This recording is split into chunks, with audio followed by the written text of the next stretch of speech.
और बीजेपी के राष्ट्रीय अध्यक्ष जेपी नड्डा से खास बातचीत को सुनिए। आपकी चोरी पकड़ी जाए तो आप कोतवाल को डांटने लगोगे? उल्टे चोर कोतवाल को डांटे। और वो तो ये भी कह रहे हैं कि अभी मतलब हर मीटिंग में वो कह रहे दो हैं बातें हैं जी। सबसे पहले कि उनकी कोई भी क्रेडिबिलिटी नहीं है, उनकी पार्टी की भी कोई क्रेडिबिलिटी नहीं है, उनके नेताओं की भी कोई क्रेडिबिलिटी नहीं है और केजरीवाल की भी कोई क्रेडिबिलिटी नहीं है। झूठ के बुनियाद पर बैठे हुए ये पार्टी और ये व्यक्ति है। दूसरा, ये किसी भी स्तर तक नीचे उतर सकते हैं, कोई भी आरोप लगा सकते हैं, लेकिन कोई भी आरोप दूसरे पर टिकता नहीं है और इनसे कोई भी आरोप, इनसे ये बच नहीं पाते हैं। तो मेरा आरोप है चीफ सेक्रेटरी की पिटाई हुई, मेरा आरोप है महिलाओं की, वो वीडियो में भी आप देख रहे हैं, जो उन्होंने वीडियो रिलीज किया उसमें भी आप आवाज़ सुन रहे हैं, वो किसकी आवाज़ है? बंगाल में जो हिंसा होती है उसका कोई इलाज नहीं है ना इलाज, बिल्कुल है, लेकिन स्टेट गवर्नमेंट हमको उसमें इम्पॉर्टेंट रोल प्ले करती है, because law and order is a state subject. हम उनको सपोर्ट दे सकते हैं, लेकिन ममता जी का इंटेंशन ही नहीं क्लियर है। इंटेंशन मैं बोलूँ डाउटफुल नहीं है, इंटेंशन विशिएटेड है, डूबियस है। वो नहीं चाहती हैं। आखिर देखिए, ये शाहजहां शेख के केस में आपने इतने दिन चुप्पी रखी, सीबीआई को इंक्वायरी देनी पड़ी, सीबीआई को इंक्वायरी हाईकोर्ट को देनी पड़ी, महिलाएं चिल्ला चिल्ला के बोल रही थी, डेलीगेशंस जा रहे थे, आपके कान में जू तक नहीं रहेंगी।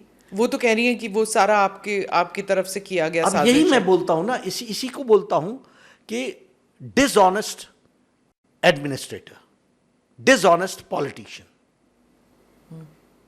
मैं चीफ मिनिस्टर हूं और मेरे पास कोई केस आए, I will say, I will investigate into it, go into the details of it, find out why did you keep quiet, और बाद में बोल दो कि बीजेपी का कॉन्कॉक्टेड है। What is this? आपके बहुत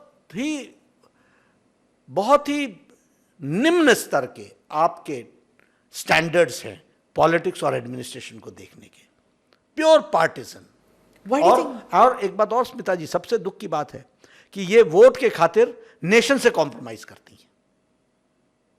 मैं बहुत सीरियस चार्ज लगा रहा हूं जी कि ये नेशन के साथ कॉम्प्रोमाइज करती हैं।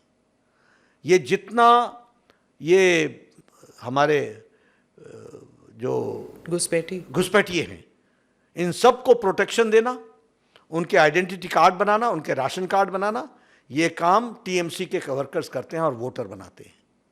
ये एंटी नेशनल काम है और उनको प्रोटेक्शन देते हैं। तो for the sake of chair they are ready to compromise with the state, they are ready to compromise with nation. ये देश के साथ कॉम्प्रोमाइज कर रहे हैं। वो कहती हैं कि अगर आप इलेक्शन वहाँ जीत जाते हैं और अगर नेशनल इलेक्शन भी जीत जाते हैं, इसके बाद अब कोई इलेक्शन नहीं होंगे। This is what she is telling everybody. और दूसरी चीज़ वो कह रहे हैं कि सीएए के लिए she is telling her audience, क्योंकि वहाँ पे काफ़ी सारे लोग हैं जो बांग्लादेश से आए हैं, रेफ्यूजीज़ हैं, कि सीएए का फॉर्म बिल्कुल मत करना, नहीं तो you will be picked up and thrown out.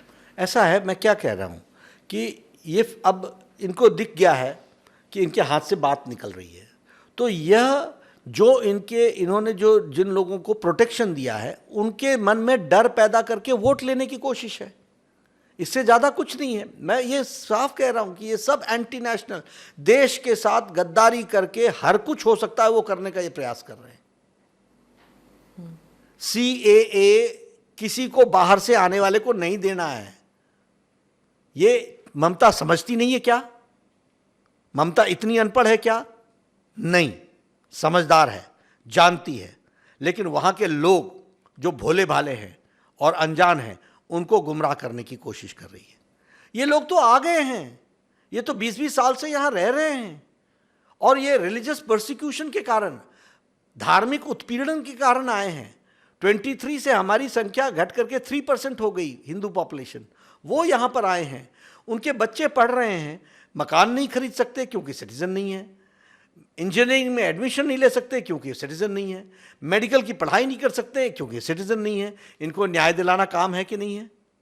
लेकिन तुम्हारा जो लार्जर काम है या लार्जर कंस्टिट्यूएंसी है, जो तुमने सेपरेट करके रख करके उनको मेन स्ट्रीम में आने से रोकती हो, उनको तुम, अब शब्द आएगा माइनॉरिटी, अब माइनॉरिटी बोलूं या मुस्लिम बोलूं वही आएगा, उनको तुम अलग रखने के लिए, उनको एड्रेस करने के लिए इस CAA का एक तरीके से मिस इन्फॉर्मेशन और जिसको बोलेंगे wrong information, anti national activity Mamata ji कर रही हैं।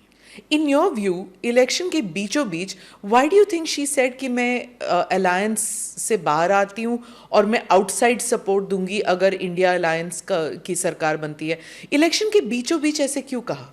वो जाने, लेकिन सेल्फ सीकिंग इम्पोर्टेंस के लिए तो हमेशा ही वो कुछ करती रहती हैं। कभी भी अलायंस की मीटिंग में गई तो बीच में उठ के आना जाना, अपनी बात बोल करके निकल जाना, ऐसी सब चीज़ें चलती रहती हैं। क्योंकि नाम भी उन्होंने ही दिया था इंडिया अलायंस का, और उसके बावजूद इलेक्शन के बीचों बीच शी हैज़ डन दिस। मैं उनका थॉट प्रोसेस क्या है इसके बारे में तो मैं नहीं कह सकता हूँ, लेकिन वो कोई बहुत स्टेबल माइंड की हैं ऐसा उनका कर्तृत्व हमने नहीं देखा है। वो हमेशा ही अनस्टेबल रहती हैं।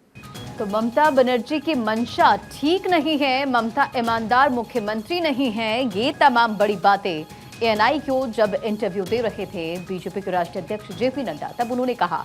JP नड्डा ने ममता बनर्जी पर निशाना साधा, ममता बनर्जी की मंशा ठीक नहीं है। JP नड्डा ने कहा CAA को लेकर गलत जानकारी फैलाई जा रही है, ये JP नड्डा की तरफ से कहा गया है। ANI को JP नड्डा का इंटरव्यू, और इस इंटरव्यू में तमाम बड़ी बातों का जिक्र JP नड्डा की तरफ से ममता बनर्जी पर हमला करते हुए, निशाना साधते हुए उन्होंने सीधा उनकी मंशा पर सवाल उठाए। कहा कि उनकी मंशा ठीक नहीं है, ममता ईमानदार मुख्यमंत्री नहीं है, साथ ही साथ घुसपैठियों को संरक्षण देती हैं ममता।